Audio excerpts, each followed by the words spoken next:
My TBR has officially reached breaking point. So today I'm putting 12 books on a self-destructing TBR. I have 12 months to read them or they're getting unhauled.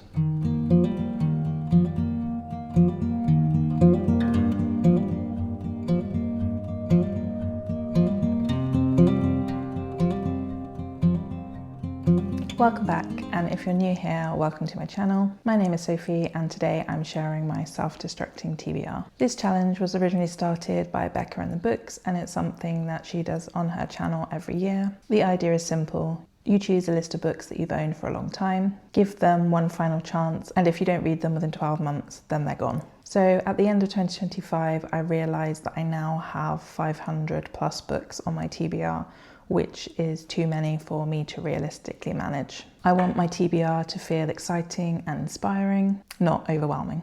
And I want the books on my shelves to generally reflect what I'm interested in reading and what I'm excited to read. I want to be excited to pick books from my TBR. I want them to reflect what I'm interested in reading currently and not what I was interested in reading a long time ago. I don't want a zero unread TBR. That's not something that I'm interested in aiming for. But I do want one that feels thoughtful and manageable. I also don't like unhauling books without at least attempting to read them. So I went through my shelves and chose 12 books that have been sitting on there for a long time. Some of them have appeared on multiple TBRs, but have never quite made it to the top of the list. So I haven't necessarily lost interest in these books, it's just I feel like I really need a push to get them over the line, to get them read. So that's what I'm attempting to do with this challenge. Before we get started, don't forget to like the video and also do subscribe to my channel for more of my content. First up is You by Caroline Kepnes. I bought this book because I wanted to read the book before I watched the TV adaptation, but that still hasn't happened. So I generally like to read books before I watch any adaptations of them. So this is a thriller published in 2014 and it follows Joe Goldberg, a New York bookstore manager who becomes obsessed with an aspiring writer, Guinevere Beck, when she appears at his bookshop one day, and then he begins stalking her. I'm honestly not sure how interested I am in watching the TV series now. It has been several years, so this is the perfect book to really put on this list to try and force me to read it and see if then I am interested to watch the series. Next up is You've Reached Sam by Dustin Thao, which was a TikTok sensation, the must-read TikTok sensation. It follows Julie, a 17-year-old girl who is set to move out of her hometown with her boyfriend Sam until suddenly Sam dies. In her grief, she calls his phone just to hear his voicemail and he ends up answering. So I picked this one up really because I liked the sound of the premise. But I think this is really going to be an emotionally challenging read, so I'm not sure if I'm quite ready for that yet. It might require some mental preparation before I dive into this one. Then we have The Phone Box at the Edge of the World, and this is by Imai Messina. And I didn't actually realise until I was prepping for this video that this is actually translated fiction, so it is translated from the Italian. And this one is inspired by a true story about a disused phone box in Japan which overlooks the sea, and people who've lost loved ones go to this phone box to talk to the wind and pass on messages to their loved ones who are no longer here. And we follow Yui, who has lost her mother and her daughter in the tsunami, and she goes to this phone box and there she meets a bereaved husband, Takeshi. And this one, again, this sounds like it is going to break my heart, so I might need some preparation going into this.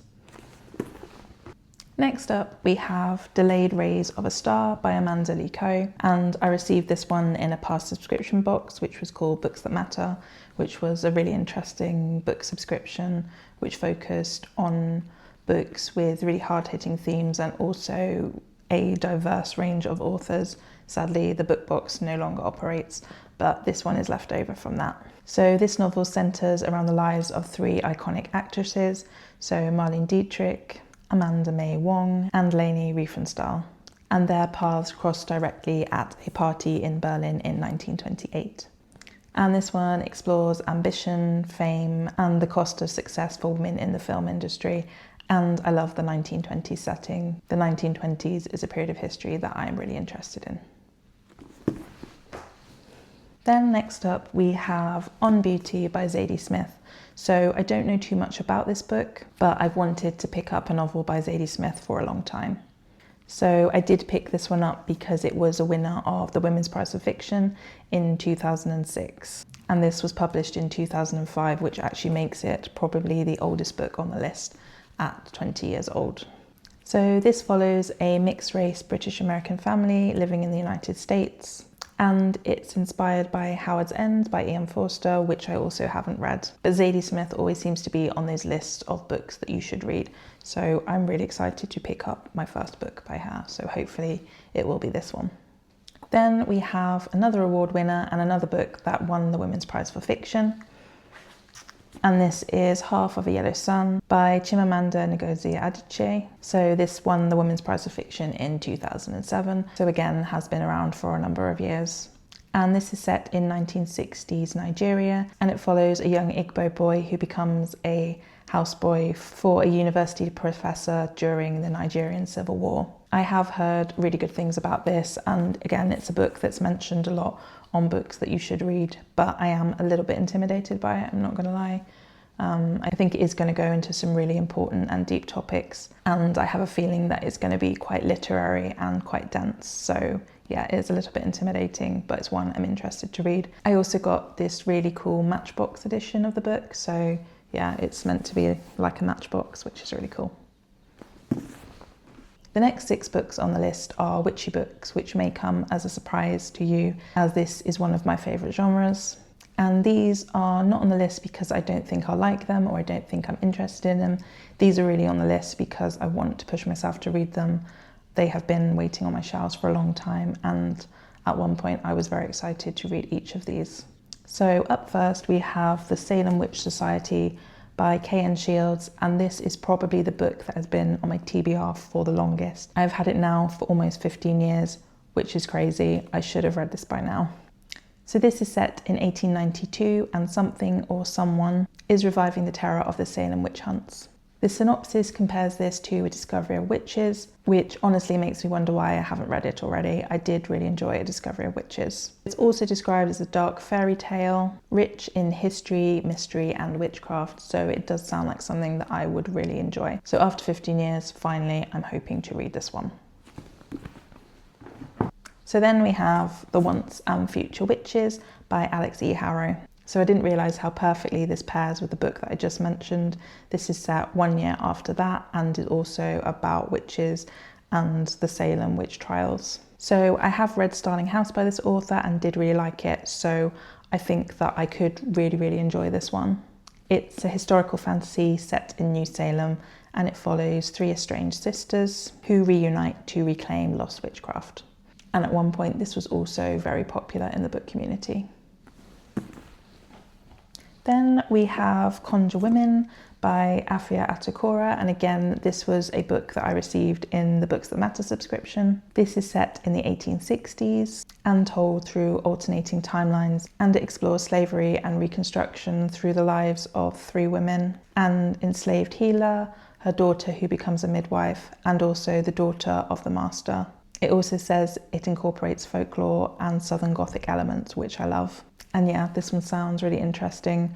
I am starting to have a little bit of regret about the books that I put on this list, but I'm just going to have to make sure that I get them read in time before they get unhauled. Next up, we have Our Crooked Hearts by Melissa Albert. This is a dual timeline story about a fractured mother-daughter relationship, dark secrets, and witchcraft. And I have heard that Melissa Albert's writing is meant to be very atmospheric. So I am really curious to see how this one lands. As you may already know, I do love atmospheric writing. Then we have Hare House by Sally Hinchcliffe. This is a modern folk horror novel set in a Scottish estate, and we follow a woman who is hoping to leave the secrets of her past behind. It involves folklore, rumours of witchcraft, and an unreliable narrator, which honestly sounds right up my street. And then finally we have Witches Steeped in Gold by Ciannon Smart. And this is one that I really want to love. It's inspired by Jamaican mythology and follows 2 enemy witches who must form an uneasy alliance to fight a common enemy. I did actually start this one at one point, but I got very confused by the plot and I didn't really know what was going on. So I left that and I've never returned to it. There is also a sequel to this book, so it's part of a duology. To be totally honest, if I don't read this book this year, I don't think I'm ever going to read it. So this was a perfect candidate for the self-destructing books. So those are the 12 books that are officially on my self-destructing TBR list. I have 12 months to read them or they're getting unhauled. I'd love to know what you think of the books on this list. Are there any that you think that I should prioritise, or are there any that you think are not really worth the read? Let me know in the comments. Thank you for watching and I'll see you next time.